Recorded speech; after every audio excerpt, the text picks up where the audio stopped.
Соочен со постојните интерни критики дека премногу се ослонува на старата слава, Масерати среде зима започна да се буди од зимскиот сон.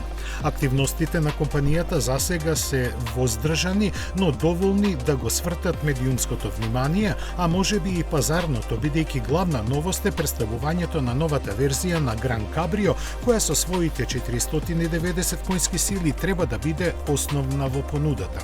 Се работи за истиот твин турбо V6 мотор, кој со намалувањето на силата не загуби многу од своите перформанси, а погонот на сите тркала и 8-степениот автоматски менувач останаа. За поголема активност задржан е и дел од опременоста, како што е воздушното ослонување, а во внатрешноста спортските перфорирани кожни седишта и големите дисплеи на дигиталната табла и инфозабавниот систем. Цената на италијанскиот пазар ќе стартува од 170.000 евра, што е за повеќе од солидни 40.000 помалку од досега најефтината верзија на Гран Кабрио. Скоро истовремено од компанијата објавија дека ултимативниот GT2 Stradale, која е улична верзија на тркачкиот MC20, е подготвен за предизвиците кои ќе му ги наметнат неговите сопственици.